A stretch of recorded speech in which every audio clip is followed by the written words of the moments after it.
There's an aura around the Viking based on freedom, independence, brutality. Even there is aggression is controlled.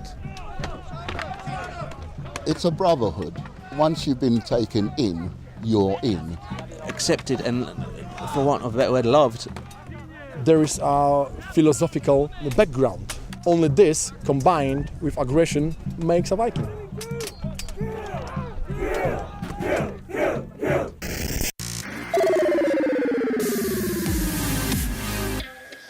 Hello and welcome to People Fixing the World, a podcast from the BBC World Service.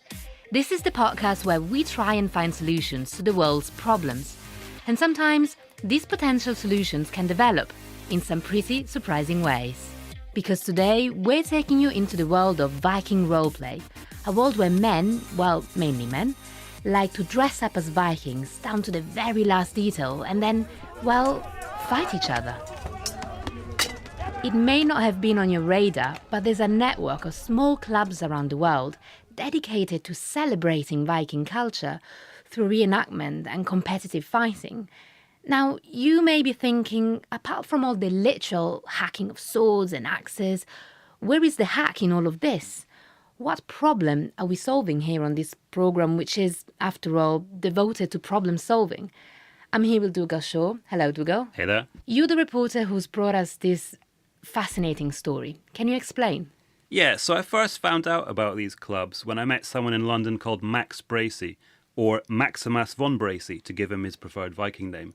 He heads one of the biggest Viking units in the UK, called Ulflag. And Maximus obviously takes it very seriously, doesn't he? Yeah, don't call me Dougal Mass or anything. I won't. So, okay, the Vikings. In case you don't know about them, they were warriors of the sea. They lived in modern-day Scandinavia, raiding and trading in their longboats, mainly around northern Europe, between the 8th and 11th centuries. Yeah, and these guys in these clubs are obsessed with them. They meet twice a week for training. They practice the old ways of fighting with swords, axes, spears and shields. They get dressed up in authentic clothing and armour to take part in international festivals. And sometimes they're just reenacting famous battles or doing displays. But they also do competitive fighting, and this can get really intense. Wow, that's quite a hobby. But it seems to be more than that, right, Dougal?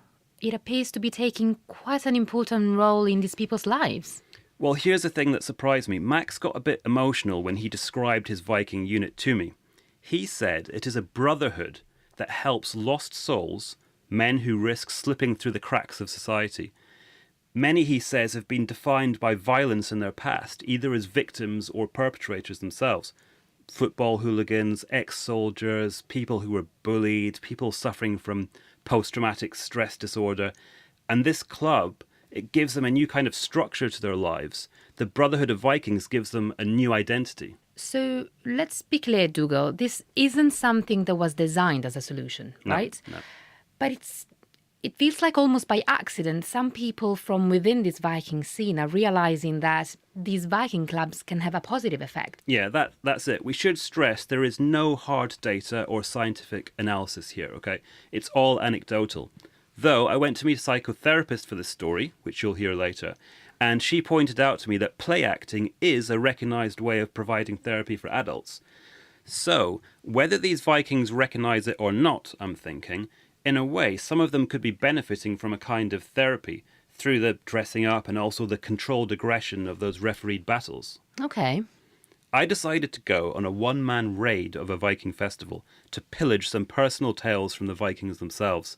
I went to a highlight of the Viking calendar, where hundreds of them gather each year.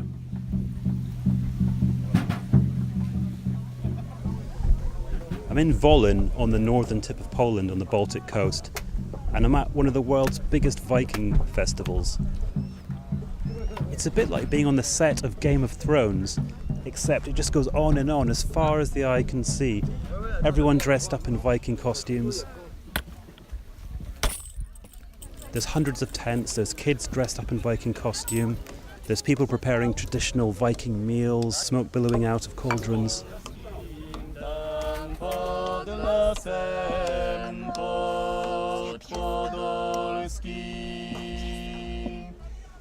And people come here to immerse themselves in Viking culture, to role play, and also to hold international battles. Come on! All right, all flag, let's double time. Let's pull this in. Go, go, go. Come on.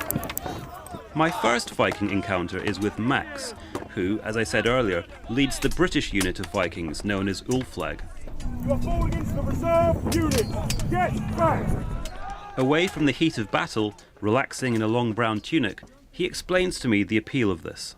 A lot of these people are adrenaline junkies and they really want to take part in something where they feel alive. They've seen swords come crashing down on them. It gives them a release of the natural violent urges that we as humans have. This is a way of us exploring how our ancestors lived, how our ancestors fought, and kind of using it as escapism, as a form of society.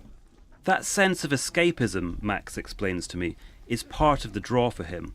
But the sense of brotherhood with his fellow Viking enthusiasts also filled a very real personal void at a vulnerable point in his life. I found myself lost. I thought, well, the only thing I've got really left for me now, I'd broken up out of a really terrible relationship, really rough at the same time, lost my father, and I thought, oh goodness, what do I do now? Where do I go from here? I've lost my father, and really the thing that kept me was like the Ulflag, my brotherhood that I'd built from the ground up, and my brothers around me, the people that I loved as family. But if it wasn't for that, I probably would have gone, go fight with a Peshmerga. If I die, I die. I've got nothing left to live for at this point in time. I feel so vulnerable. Life had lost its meaning. Let's find new meaning. The battles are intense occasions, and hundreds of spectators turn up to watch and cheer on like football fans. The Vikings are organised into two separate sides. There is chaos as hundreds of them take part in pitched battles. Units of men piling into each other.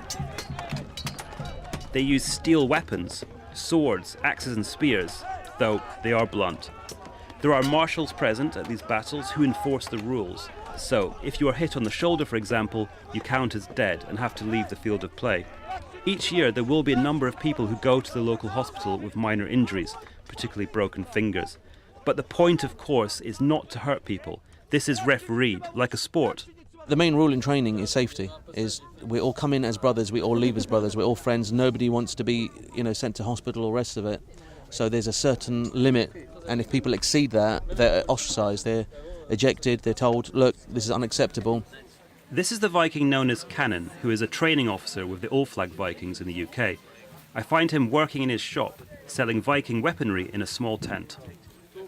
I was thinking you're quite a mellow guy, that you wouldn't have violence in your past within you, but is that the case? No, I was abused as a child and had quite a lot of anger issues. Violence just became a bit of a way of life. So you responded in naturally. Angry child doesn't know how to deal with emotions bit by being violent. So when I was younger, I used to get into a lot of fights. That anger and that frustration was with me for a long time of my life. And even when I met the Vikings, there was still, until probably in the last sort of 10 years, really, it's gotten to the point where it's actually sort of healed me and allowed me to let go of that anger. It's like a hot coal that you're just constantly burning you. So it's definitely something that allows you in so many different ways to heal you, not just on the martial side of things, but actually being accepted and, for want of a better word, loved by people around you.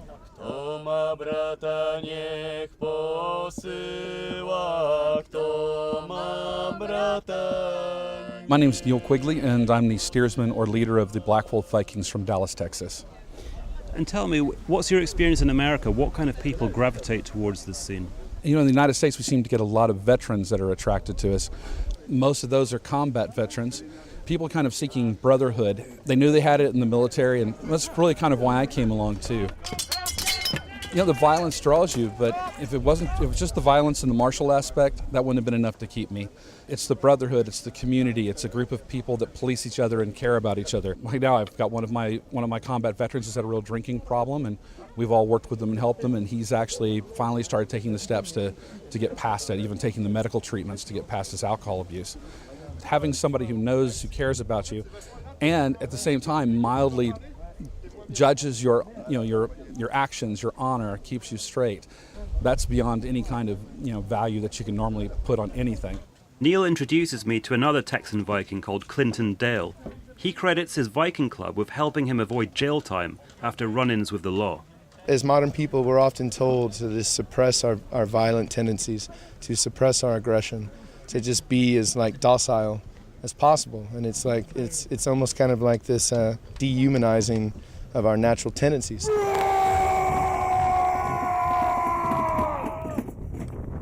So you could come out here and you could do it in a way where it's healthy and you're not going to be serving jail time because you're not getting in bar fights when you have all this pinned up frustration and energy from that. You're pointing at yourself as you say that. Are you describing yourself? I've had my time. As a young person in my 20s, I was definitely a product of this kind of feeling of just being like I don't have a place. And when a person that has a lot of energy and a lot of this alpha drive to be fit and a fighter, if they don't have something to do, it could come out in a negative way.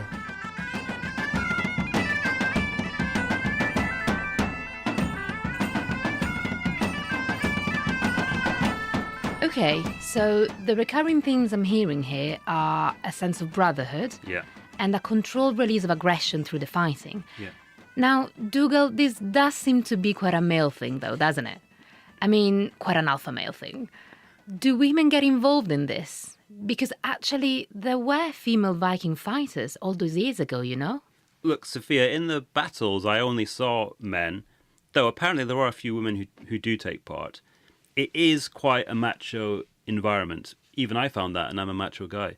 However, in the Viking camp of Voln itself, it's more like 50-50 men and women. Everyone is doing what they call living history in all kinds of ways, not just fighting, but singing, doing traditional tattoos, cooking, boat building. That's interesting, and I was asking you because I went axe throwing myself a few weeks ago. What? I went axe throwing, and I went with some friends. And after that, I felt at peace. I felt really calm. So there might be something to this, do you think? So maybe you need to get aggression out as well. It's not just the alpha males. Maybe. Anyway, back to the Vikings. You've said this isn't something scientists have studied closely, or indeed endorsed, we should say, as a method of therapy. But Dougal, do we know what they think of this idea? Well, Sophia, I spoke to Dr. Carol Holliday, a psychotherapist at the University of Cambridge. I played her some of my interviews with these Vikings, some of which you've heard, to see what she thought. To appreciate the power of play acting in therapy, she told me, you only need to observe the way children deal with trauma. A little boy who has perhaps experienced a car crash will spontaneously play that out by crashing cars and having things colliding with each other, buffing things into each other. There will be feelings for him around his experience of the car crash, and he will need to play them out in order to process them. And each time they iterate the story, there will be a lowering of the emotional arousal. Is that what is happening with these Viking men, that they're achieving a kind of therapy through playing at being a Viking? I think that could be the case. It could be that what they're doing through these enactments is getting some kind of mastery over perhaps a prior experience, perhaps of actually being in battle themselves, of being in fight situations, or possibly even earlier of being abused or being bullied. People experience emotional arousal, and something needs to happen for that arousal to be discharged. I don't think you need to explicitly explain verbally whatever it is that is in your past that has been traumatizing. And that again is why play and reenactment are so powerful, because you can clothe the experience in a metaphor, in the metaphor of a Viking battle perhaps. It's 330 men! When you're in authentic clothing, when you're in costume, I hate this word costume, but in Viking clothes, which helps you release your passion and your aggression. You can express your manhood. That person you heard there is Igor. He is someone who knows this whole scene very well, because he is a Polish Viking who's been organising the battles at Volyn Festival since the late 90s. The first thing you notice about him is the tattoo marks on his teeth, which flash as he speaks. It's actually filed and painted because they found few skulls with marks like this on teeth. But I believe it was the mark of some very specific warriors. He also carries a huge spear. Igor is a senior Jomsborg Viking, which is an international brotherhood of Vikings. He's in charge of a group that contains Viking units from Canada, France and the UK. Have you seen it change some men? Some people perhaps use it as a way to get violence out of their system. Have you seen it transform some people? Actually, I've seen hundreds of them. There are names and faces crossing my memories now, people which had problems in their lives, and they became a good Viking citizen by releasing the aggression in a moderate way. For Igor, the physical outlet of fighting in a safe environment is part of it, but it's also more than that. It's a mental as well as a physical satisfaction. There is a much deeper meaning to this, yeah? There is a philosophical background, a mythical background. Most of us feel connection with the ancient culture, with ancient way of thinking, pre-Christian beliefs too. Only this, combined with aggression, makes a Viking. Igor had an insight. He realized that like football hooligans or criminal gangs, Viking clubs offer a sense of belonging and an outlet for physical aggression. But unlike those illegal activities, membership can, he thinks, have a positive social impact. He thinks the Viking culture has a message that appeals in particular to men, that you can be strong and tough, but without disrespecting others. That like the Vikings, you don't need to be defined by your past.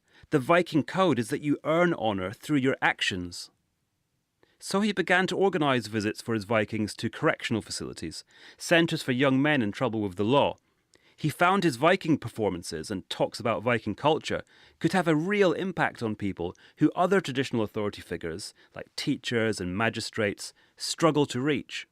We fight first, because this is how I get to these people. They understand this language, they open their eyes wide, look at us, and said, wow, they're tough. They really fight this axis. They really want to kill each other. We don't, but they believe we do. That's how we are the heroes for them.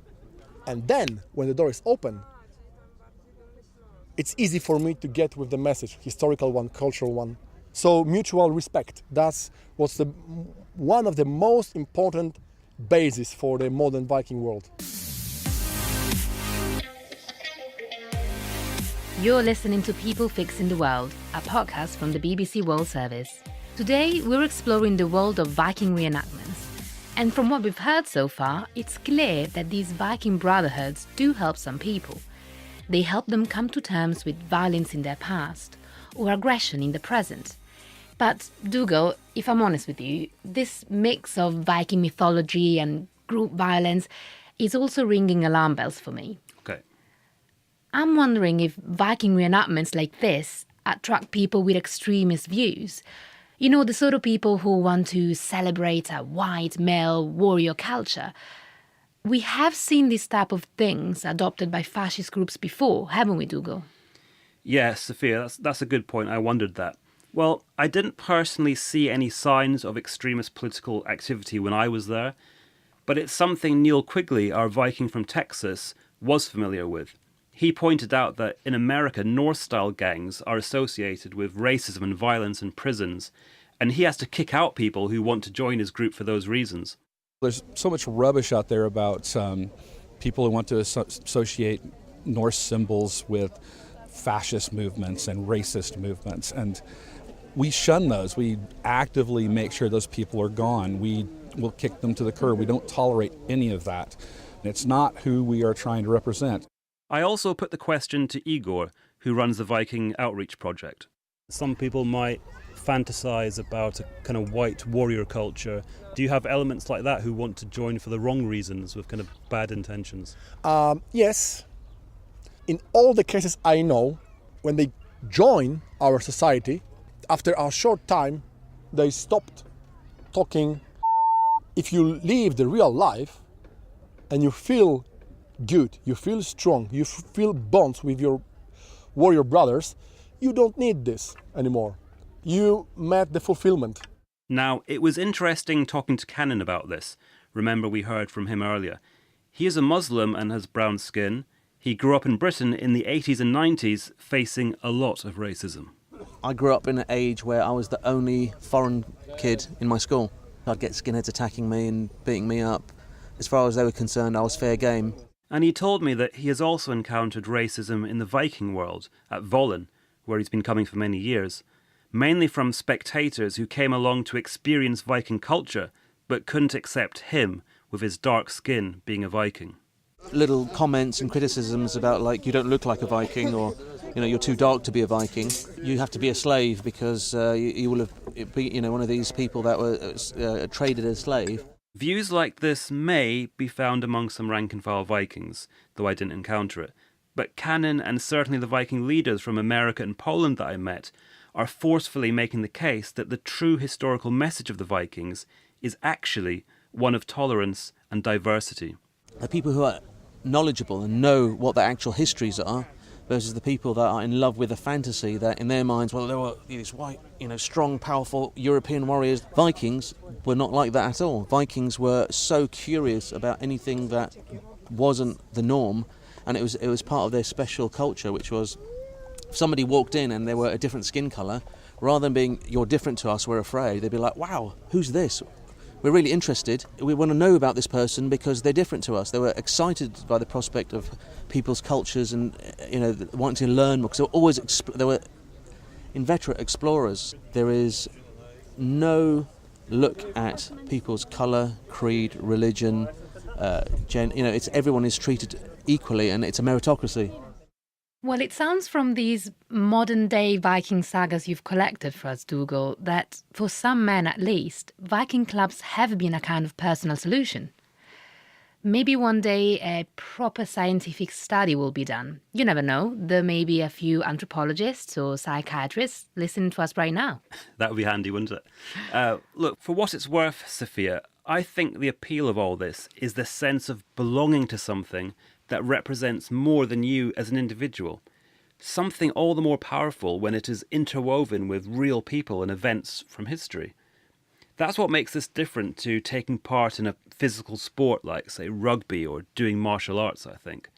These men are releasing natural aggression, but also doing something really fundamental to us that we learn to do from childhood. They're just playing. That's fascinating. Dougal, thank you for investigating the Vikings for us. And thank you all for listening. If you've liked the sound of it, do subscribe to the podcast and rate and review us from wherever you get your downloads. If you'd like to get in touch, drop us an email at worldhacks@bbc.co.uk. And if you're in the market for another World Service podcast, why not check out Crowd Science, the program where they take your questions about life, the universe, and everything else, and track down the scientists who can give you the answers. That's all from us this week. Bye!